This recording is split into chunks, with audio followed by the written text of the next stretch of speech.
Selamat malam, selamat datang di dalam Oase episode ke-221. Bapak Ibu, dilema seorang pelayan Tuhan adalah ketika mereka dikenal begitu luar biasa di dalam pelayanan, namun ditolak oleh keluarganya sendiri. Hal ini biasanya terjadi karena kita lebih berusaha untuk orang asing di luar dibandingkan keluarga sendiri yang ada di dalam rumah. Padahal yang mampu menjadi suami bagi istri atau istri bagi suami kita ya diri kita sendiri. Atau yang merupakan seorang ayah atau ibu untuk anak-anak kita ya hanya kita sendiri, bukan orang lain. Keluarga yang dititipkan Tuhan merupakan tanggung jawab yang Tuhan berikan hanya kepada kita. Apakah kita telah memberikan waktu yang pantas kepada mereka? Mari Bapak Ibu, kita masuk di dalam doa.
Ya Tuhan, terima kasih malam ini biarlah kami boleh kembali datang dan merendahkan diri di hadapan Tuhan. Tuhan, biar waktu yang singkat ini Engkau jaga, Engkau pimpin ke perjalanan setengah jam ke depan, agar kami hanya fokus kepada Engkau. Terima kasih ya Tuhan, hanya di dalam nama Tuhan Yesus kami berdoa. Amin. Bapak, Ibu, Saudara yang dikasihi Tuhan, mari kita berdoa bersama sebelum kita membaca dan merenungkan firman Tuhan. Ya Tuhan, kami datang kepadamu, kami mengucap syukur untuk seluruh kebaikan-Mu yang sudah menyertai kami sepanjang hari ini, bahkan sepanjang minggu yang sudah kami lalui. Saat ini kami mau baca dan renungkan firman Tuhan. Tolong kami Tuhan berbicara kepada setiap kami, menguatkan dan menegurkan, juga menasihati setiap kami lewat firman ya Tuhan. Terima kasih ya Bapa, di dalam nama Tuhan kami, Yesus Kristus, kami menyerahkan waktu ini dan menyerahkan hamba-Mu, di dalam segala kelemahan kekurangan terbatasannya, Tuhan juga kiranya menolong. Terima kasih dalam nama Tuhan Yesus kami berdoa bersyukur. Amin. Bapak, Ibu, Saudari kasih Tuhan, malam ini saya mengajak kita merenungkan satu bagian firman Tuhan yang terambil dari Kisah Para Rasul 16 ayat 24 sampai 34. Kisah Para Rasul 16 ayat 24 sampai 34 saya bacakan bagi kita sekalian. Demikian firman Tuhan. Sesuai dengan perintah itu, kepala penjara memasukkan mereka ke ruang penjara yang paling tengah dan membelenggu kaki mereka dalam pasungan yang kuat. Tetapi kira-kira tengah malam, Paulus dan Silas berdoa dan menyanyikan puji-pujian kepada Allah, dan orang-orang hukuman lain mendengarkan mereka. Akan tetapi terjadilah gempa bumi yang hebat, sehingga sendi-sendi penjara itu goyah, dan seketika itu juga terbukalah semua pintu, dan terlepaslah belenggu mereka semua. Ketika kepala penjara itu terjaga dari tidurnya dan melihat pintu-pintu penjara terbuka, ia menghunus pedang yang hendak membunuh diri, karena ia menyangka bahwa orang-orang hukuman itu telah melarikan diri. Tetapi Paulus berseru dengan suara nyaring, katanya, "Jangan celakakan dirimu, sebab kami semuanya masih ada di sini." Kepala penjara itu menyuruh membawa suluh, lalu berlari masuk dan dengan gemetar tersungkurlah ia di depan Paulus dan Silas. Ia mengantar mereka keluar sambil berkata, "Tuhan, Tuhan, apakah yang harus aku perbuat supaya aku selamat?" Jawab mereka, "Percayalah kepada Tuhan Yesus Kristus, dan engkau akan selamat, engkau dan seisi rumahmu." Lalu mereka memberitakan firman Tuhan kepadanya dan kepada semua orang yang ada di rumahnya. Pada jam itu juga, kepala penjara itu membawa mereka dan membasuh bilur mereka. Seketika itu juga ia dan keluarga memberi diri baptis, lalu ia membawa mereka ke rumahnya dan menghidangkan makanan kepada mereka, dan ia sangat bergembira bahwa ia dan seisi rumahnya telah menjadi percaya kepada Allah. Saudara yang dikasihi Tuhan, pada hari ini saya mengajak kita merenungkan tentang tema bersaksi bagi keluarga. Hari-hari ini ada cukup banyak orang-orang, dan saya harap tidak terjadi pada setiap kita, yang sibuk dengan dirinya sendiri, yang sibuk dengan keinginan dan kebutuhan dirinya sendiri, dan tidak terlalu memperhatikan keluarganya, dan juga kurang perhatian, kurang eh, peduli pada anggota keluarganya, baik kepada orang tuanya, kepada anaknya, kepada kakak, adik, termasuk pasangan, suami atau istrinya. Saudara yang dikasihi Tuhan, saya sedih kalau kita jadi anak Tuhan, jadi murid Tuhan, tapi kita nggak peduli pada keluarga kita. Padahal saya percaya pasti bukan kebetulan Tuhan menempatkan kita di dalam keluarga kita masing-masing. Salah satunya Tuhan mau kita menjadi saluran berkat, kita menjadi saksi bagi Tuhan kita di dalam keluarga kita. Nah, saudara, di dalam teks yang tadi kita baca, Kisah Para Rasul 16 ayat 31a berkata, "Percayalah kepada Tuhan Yesus Kristus dan engkau akan selamat, engkau dan seisi rumahmu." Kita percaya keselamatan ada di dalam Tuhan Yesus Kristus. Barang siapa percaya kepada Tuhan Yesus Kristus tidak akan binasa, melainkan akan beroleh hidup yang kekal. Saudara, kalau di dunia ini, kondisi keluarga kita secara fisik saja kita tidak perhatikan, kita tidak pedulikan, saya khawatir masalah keselamatan jiwa, masalah bagaimana nanti keadaan anggota keluarga kita di dalam kekekalan, barangkali juga kita tidak terlalu perhatikan. Mungkin kita tidak terlalu peduli dia sudah percaya Tuhan Yesus atau belum, nanti dia setelah meninggal akan diselamatkan, akan masuk surga atau tidak. Saudara, kalau kita tidak memikirkan hal itu, malam ini saya mengajak kita mau memikirkannya. Maka dari itu, saudara, mari kita mengecek diri kita masing-masing, seberapa kita peduli, seberapa kita care, seberapa kita mau melihat setiap anggota keluarga kita, siapa-siapa saja yang belum percaya kepada Tuhan. Barangkali saudara berkata, "Saya sudah peduli kok Pak, saya sudah care, saya sudah betul-betul menaruh perhatian kepada anggota keluarga saya, siapa-siapa yang belum percaya Tuhan, dan saya merindukan mereka bisa percaya kepada Tuhan Yesus. Tapi saya tidak tahu bagaimana caranya, dan rasanya susah ya untuk menjadi seorang saksi bagi keluarga." Saudara, saya mengakui betul tidak mudah, dan mungkin juga sebagian kita tidak tahu harus mulai dari mana.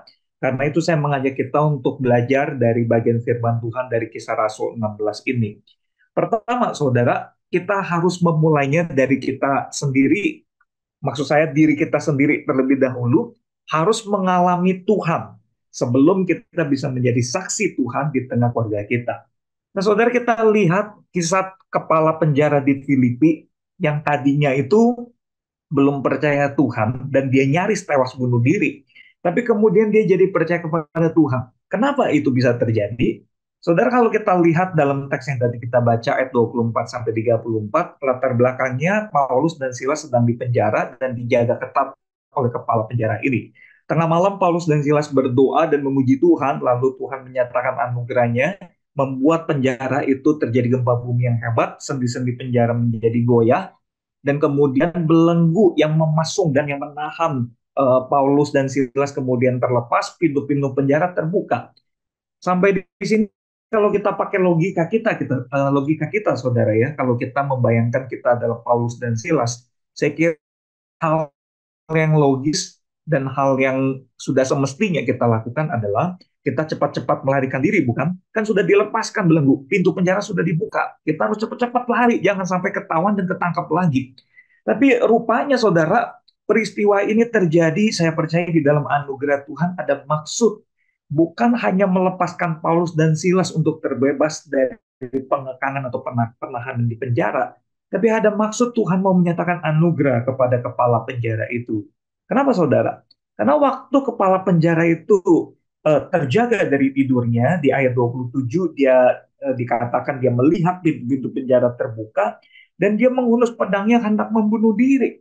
Jadi itu tuh betul-betul dia udah keluarkan pedang, dia mau menusuk dirinya dan kemudian dia mau mengakhiri hidupnya.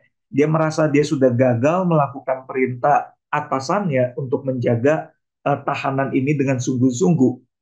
Barangkali dia berpikir kalau dia tidak bunuh diri, besok ketahuan atasannya juga dia akan dihukum berat. Barangkali dia juga bisa dihukum mati dan sebagainya. Ya udah, sebagai bentuk tanggung jawab moral, dia akan membunuh dirinya.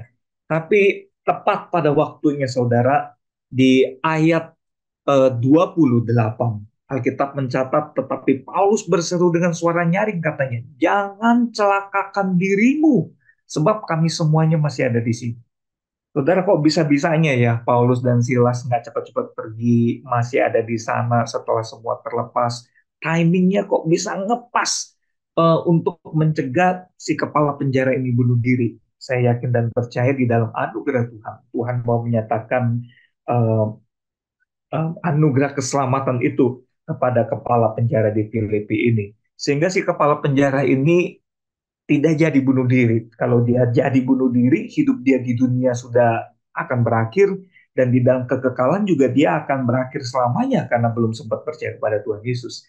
Tapi karena sempat dicegah oleh Paulus dan Silas dengan tepat waktu, si kepala penjara ini kemudian tersungkur dengan gemetar dan dia bertanya, Tuan-tuan, apakah yang harus aku perbuat supaya aku selamat? Singkat cerita, Paulus dan Silas berkata, percayalah kepada Tuhan Yesus Kristus, dan engkau akan selamat, engkau dan seisi rumahmu.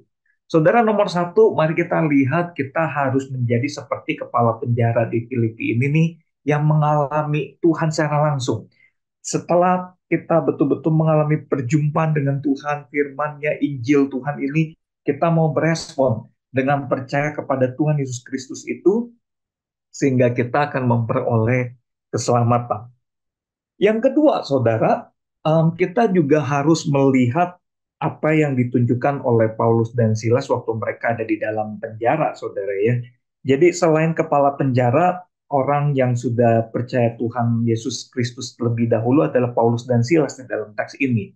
Dan sebagai orang yang sudah percaya, mereka menjadi saksi bagi Tuhan dan menjadi saksi bagi Tuhan menghadapi banyak tantangan. Salah satu tantangannya mereka sampai di penjara, mereka didera, disiksa, dan sebagainya. Tapi saudara, kita lihat meski tantangannya berat, mereka itu tidak goyah, mereka tidak lemah. Karena apa? Karena itu tuh, tengah-tengah malam mereka tuh masih giat berdoa dan memuji Tuhan.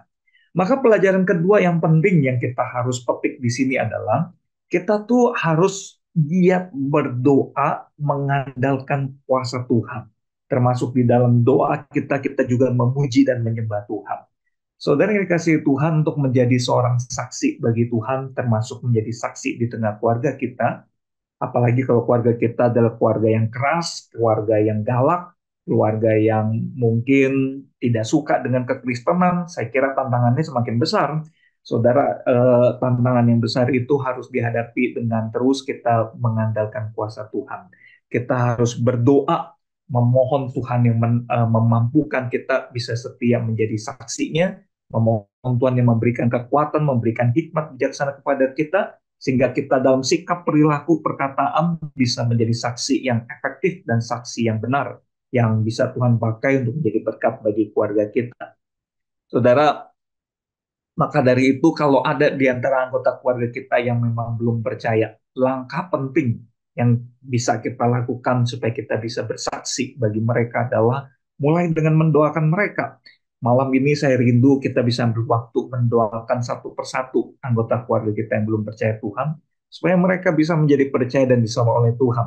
Dan kita juga mohon Tuhan pimpin kita supaya di momen dan waktu yang pas kita bisa menyatakan Injil Kristus, menceritakan tentang Tuhan Yesus dan kasih yang besar kepada setiap anggota keluarga kita yang belum kenal Tuhan. Mungkin ada di antara mereka yang sedang sakit.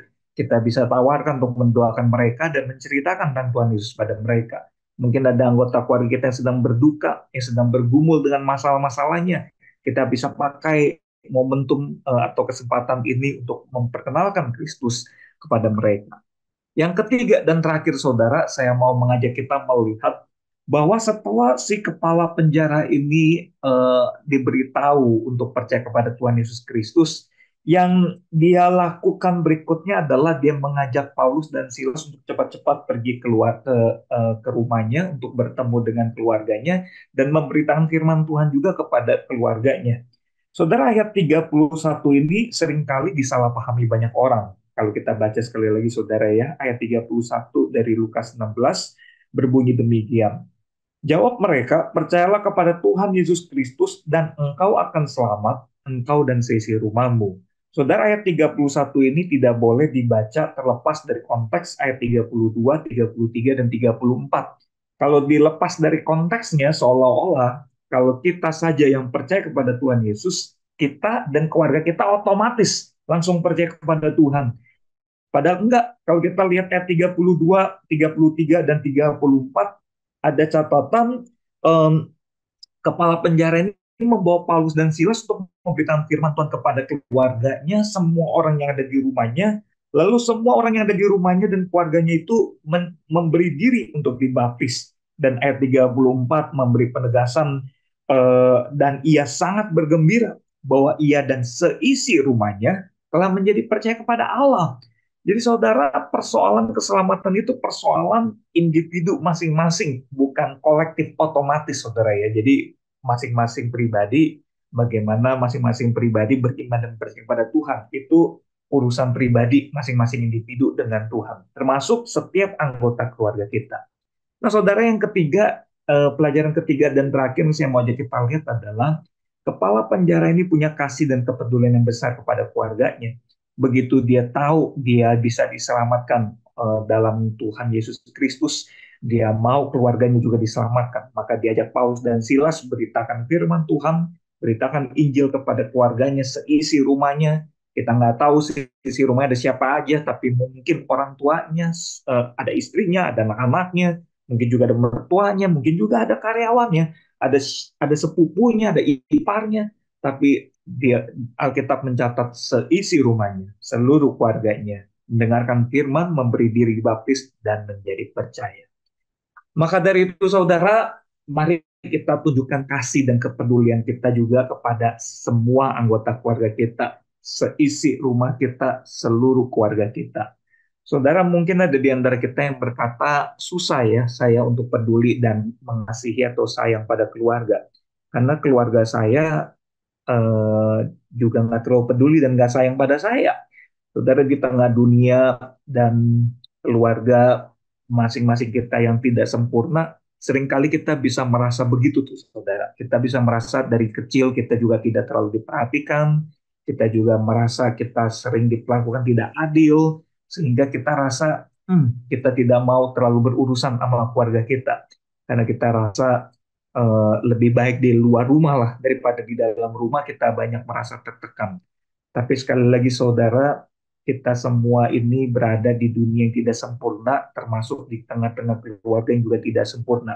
Keluarga saya pun banyak ketidaksempurnaannya. Tapi Tuhan memanggil kita, menempatkan kita terlahir di keluarga kita. Sekali lagi saya percaya bukan kebetulan. Tuhan mau kita jadi berkat bagi keluarga kita di tengah segala keadaan, termasuk di dalam ketidaksempurnaan sekalipun. Saudara, waktu Tuhan Yesus datang ke dunia ini, Ia datang sebagai pribadi yang sempurna, tapi datang kepada kita semua manusia yang tidak sempurna. Dan di dalam ketidaksempurnaan kita, Dia rela korbankan dirinya di atas kayu salib.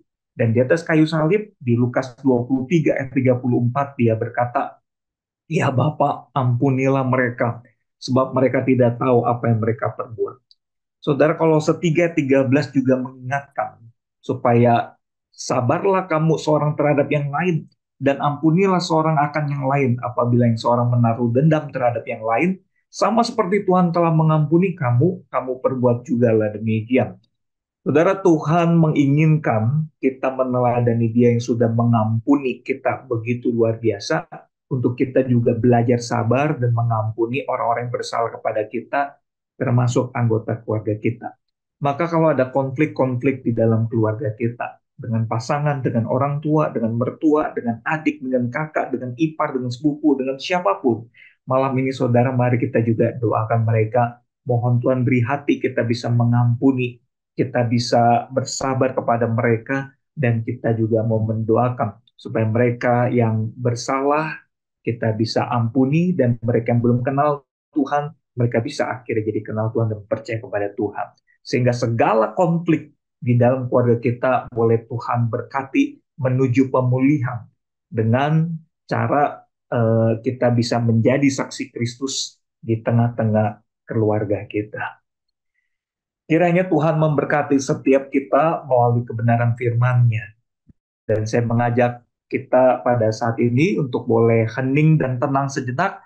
Mari kita mendoakan keluarga kita, mendoakan setiap orang di dalam keluarga kita, baik yang bersalah kepada kita maupun yang tidak bersalah. Kita mau mengingat setiap mereka, dan khususnya mereka yang belum kenal Tuhan Yesus, yang belum percaya. Kita doakan supaya mereka bisa percaya dan diselamatkan oleh Tuhan.